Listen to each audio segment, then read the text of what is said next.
Nako, eto na mga kababayan, BP Sara masaya. Panalo na.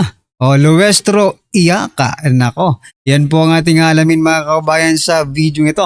Pero bago po natin simulan yan, palike naman po ng video ito mga karibin natin.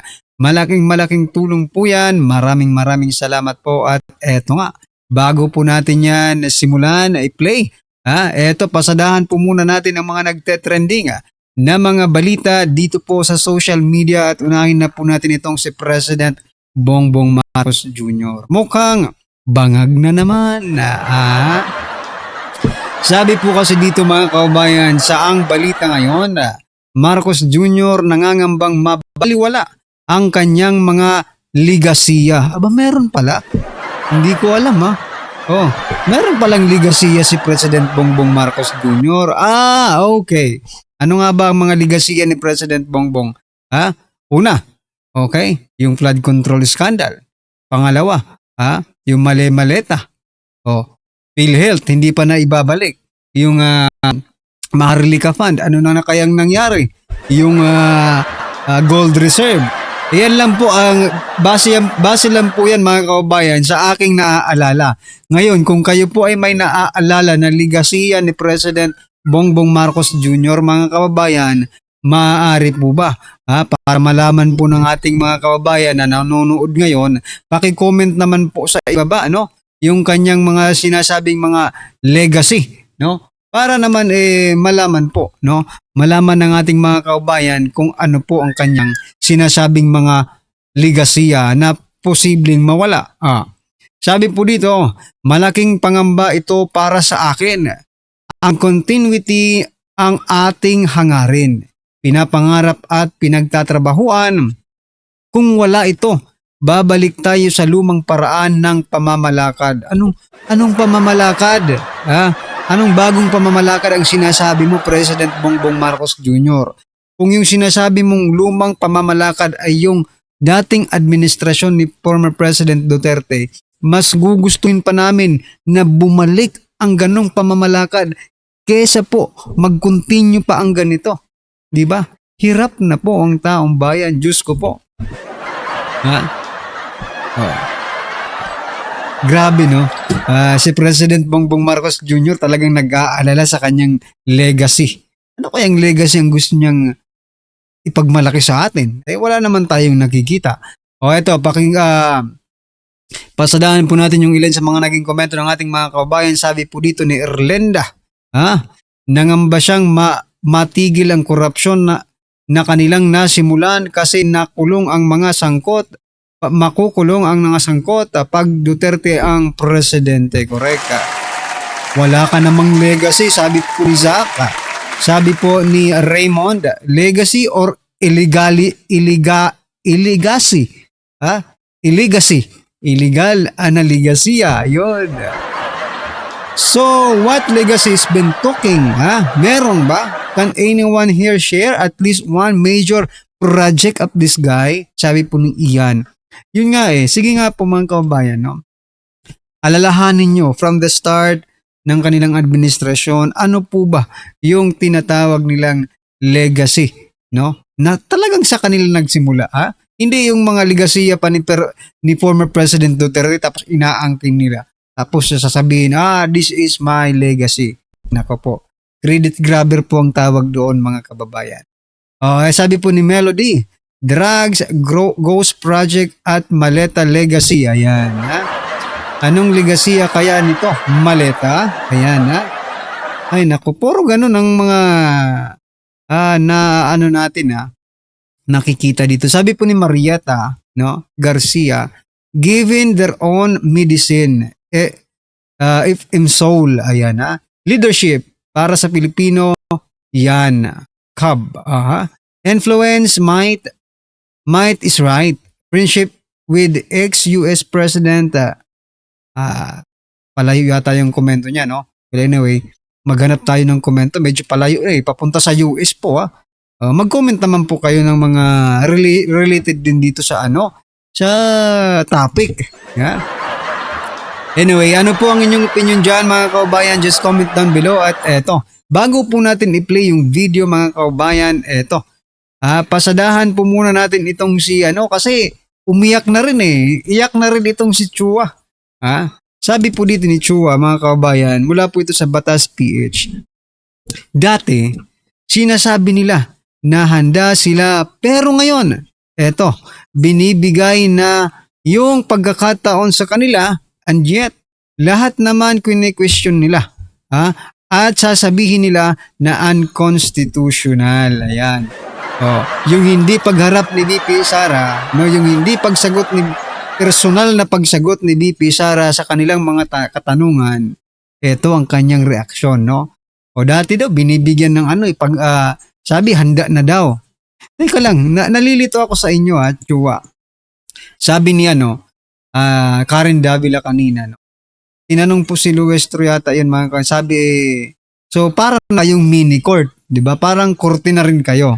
Okay, sabihin na natin korte kayo, but hindi po kayo korte For the sake of argument, sabihin na natin Korte Suprema kayo. I mean, you are the court, no? Chua. Ngayon, yung inakaakusahan ba ang dapat na maglabas ng ebidensya? Tanong lang ako, I'm not. Hindi po tayo expert pagdating sa mga batas, pagdating dyan sa mga hearing na yan sa korte, we're not expert. Pero common sense po, no? Kung ikaw ang inaakusahan, ikaw rin ba ang maglalabas ng ebidensya para sa sarili mo?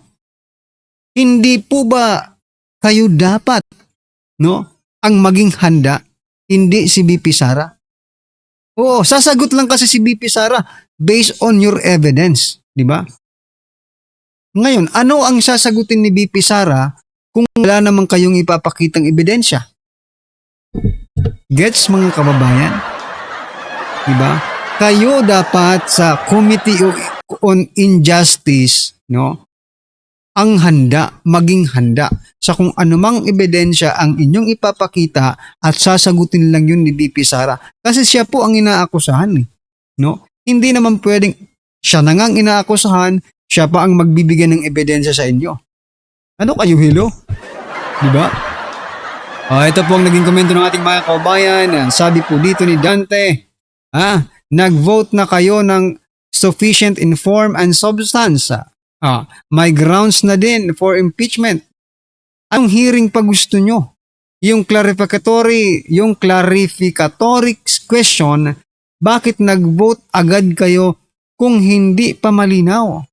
Ipasa nyo na sa Senado ang article of impeachment, doon ang bloodbath. Ayan. So make it constitutional if you are good in constitution. Ayon po kay Llanos.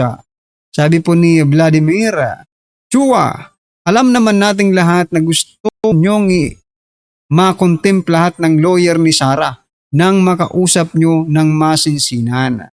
Sino ba ang naniniwala sa inyo dyan? Correct.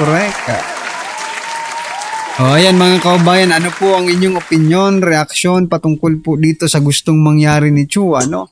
Talagang hindi sila makatulog dito po sa hindi pag-attend ni BP Sara, no? Ay nako. Anyway, ano po ang inyong opinion? Just comment down below at eto na nga. Panahan na po natin yung video mga karabin natin. Pasok.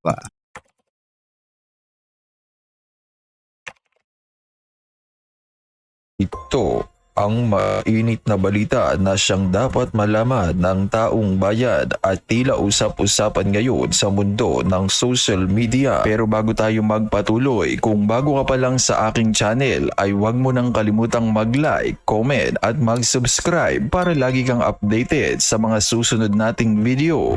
Abogada ba talaga si Luistro? Umani ng reaksyon sa mundo ng social media ang naging pahayag ng veteran broadcaster na si Jason Sa matapos nitong batikusin si House Committee on Justice Chairperson Jinky Luistro kaugnay ng kaniyang posisyon sa impeachment proceedings laban kay VP Sara Duterte. Matatandaang iginiit ni Luistro sa ilalim ng umiiral na patakaran ang respondent na si VP Sara ang dapat magpresenta ng ebidensya sa preliminary investigation sa tulong ng kaniyang mga abogado. Ngunit para kay Sonsa, taliwas umano ito sa kaniyang pananaw sa tamang proseso. Sa kanyang pahayag, direktang kinuwestiyon ni Sonsa ang posisyon ni Niloloko tayo ng mga ito, no, mga karabin natin. Biruin mo si BP Sara ang mag-provide ng ebidensya para sa sarili niya. Diba? Anong akala niyo sa mga taong bayan? Ganun na talaga kabobo para paniwalaan kayo? No, talagang sablay na sablay po itong mga ginagawa nila, mga kaubayan. Luistro, abogada ba talaga si Luistro? Tinuligsa rin niya ang umano'y pakikialam nito sa legal strategy ng depensa ni VP Sara. Bakit siya nakikialam at tila nagdidikta kung paanong isasagawa ng mga abogado ang kanilang legal na estratehiya, depensa at pag-atake. Ipinunturi ni Sonsa na ang obligasyon na maglatag ng ebidensya ay dapat manggaling sa nag-aakusa, hindi sa inaakusahan. Saan ka nakakita na pinipilit mong maglabas ang isinasakdal ng katibayan para patunayan na siya ay may kasalanan? Ang mga pahayag na ito ay dumating sa gitna ng umiinit na diskurso sa impeachment complaint laban kay VP Sara Duterte, kung saan patuloy ang pagdinig ng House Committee on Justice upang tukuyin kung may sapat na batayan ang mga aligasyon. At para sa buong detalye pa ng balita, narito't panoorin natin ang full video. Impeachment hearings ng Committee on Justice. Opo. Lalo na rito kay Congresswoman Luistro. Ito yung sinabi ko na kung ikaw ay hindi matalino, akala mo matalino si Representative Luistro. Pero kung matalino ka, alam mo hindi siya matalino. Diba? Ito mo, ikikitigit nila na maghihiring daw sila sa committee. Okay naman po yan. But ang hearing po ay sufficiency ng form and substance at sufficiency ng grounds. Ng grounds. Unang-una ito natatawa ko. Kita niyo yung pattern nila ha. Sasabihin ni Luistro, mahina daw yung answer ni VP Sara. Answer ad cautelam po yun. Pakibasa lang po kasi unang-una kine-question po doon yung jurisdiction ng committee kasi mukhang premature yung pag-file ng isang batch ng impeachment complaint. Di ba sabi doon sa unang desisyon ng Korte Suprema, Opo. February 6. Yeah. Wala namang binabanggit na iniba yun noong nag-MR. So February 2 may nag-file, may atat nag-file. Number 2, basahin nyo, wala namang ultimate facts. Puro alegasyon. Accusation is not synonymous with guilt. Sinabi na ng Supreme Court yan. You cannot go beyond the impeachment complaint. Hindi ka pwedeng lumabas doon. Hindi ka naman kasi korte. Hindi ka naman piskal. Parang prosecutor kami rito. Oo, parang prosecutor kayo. Pero yung ibinigay lang na ebidensya ron sa complaint, yun lang ang titingnan nyo. Hindi para kayo ay kumuha ng additional na evidence. Hindi kayo ay para mag-fishing expedition. Wala pong legal basis yan. Pero mambabatas siya. Oo. Hanggang dun lang. Okay. Ang papel ng committee roon, tingnan yung sufficiency in form and substance at tingnan yung grounds. Oh. Kung merong ground. At ang merong ground, ang rule dyan, parang sa rules of court, may ultimate facts. Ano yung ultimate facts? Eto si Atty. Topacio ay ninakaw yung aking cellphone. Aligasyon. Proof. Eto, may CCTV video, kinuha ni Atty. Topacio yung cellphone ko, nilagay At sa binulsa. ultimate fact, magnanakaw ng cellphone si Atty. Topacio. Yun. Ganun lang kasimple yun. Sasabihin mo, si VP Sara Duterte ay hinupit yung 125 million. Okay. Dapat may proof ka. Ano? Anong proof mo? COA report. Hindi pa nga final. Hinabswelto nga ng COA. How can you therefore conclude na ninakaw ni Sara Duterte ang 125 million? May question pa nga. At sinasabi pa nga, yung sinasabi ni, sino itong, si Sendanya ba yun? Sendanya? Anong Opo. pangalan nun? Sendanya. Sendanya, kumakain pa ng Mary Grace Piatos, umuwi pa. Tabingi yung kanyang pangangatuwiran. Hindi talaga nilalagay. At ang dami-dami ng general, mga dating opisyal, pati ako, alam ko yan, as a fact. Yung confidential funds, hindi talaga nilalagay yan. Ang DILG po nung panahon ko when I was ASEC at DILG Secretary si Mayor Limik, meron confidential funds ang DILG. Ginagamit namin anti-crime, anti-drugs, anti-insurgency. Talagang code name yan. So, Yun, code dapat name. yung basihan mo ng ultimate facts ay established. Hindi pwedeng puro alegasyon. Oh. Ngayon, eto pa, nakakatawa rito Kukunin daw niya yung mga bank accounts ng ni VP Sara. During the committee hearing, Wow. makukuha daw yun sa mga bangko. Pag hindi daw sumunod ang bangko, ipapakontempt niya. Kamote po yung pangangatuwiran niyo po, Madam Luistro. Ang babaw at hindi niyo po alam ang extent ng powers of contempt ng House of Representatives or any of its committees. Hindi po kayo korte. Just to prove to you na walang alam sa hangganan ng contempt powers si Luistro. Di ba? Binastos-bastos nila yung kliyente ko. Yes. Binastos-bastos nila ako. Kaya nag-file ako ng ethics complaint. Binabatikos ko sila sa social media. Opo. Sabi ba naman itong si Luistro, binabatikos tayo ni Atty. Topacio. Ipapakontempt ko siya. Sabi ko, pag ginawa mo yan, mapapahiya ka. Bakit? Kayo po ay hindi korte. Ang korte, mayroong indirect contempt, may direct contempt. Ha? Kapag ginawa mo ang isang bagay na nakakabasto sa korte in the presence of or so near the court, yun ang nakalagay na language, Yes. na ang korte ay nabastos, direct contempt yun. Halimbawa, minura mo yung judge o nagwala ka rin sa courtroom. Ngayon, pag sa labas ng courtroom may ginawa ka, halimbawa, binrake mo yung sub judice rule. Nagsalita ka sa media, binastos-bastos mo yung judge. Outside of the courtroom, indirect contempt yun, maaaring indirect contempt. Dahil nasa labas ka. Oo. Yun. Sa committee po ng legislature, wala pong indirect contempt. Pag may sinabi ako sa labas ng halls of the house, laban sa inyo, hindi nyo po ako pwedeng ipa-contempt. Mali po yun, hindi po kayo husgado. At na-realize na yan ni Richard Gordon. Noong ako So yan mga kababayan, ano po ang inyong opinion, reaksyon patungkol po sa video ito? Just comment down below. At syempre, huwag pong kalimutang i-like ang video ito mga kababayan. Maraming salamat po.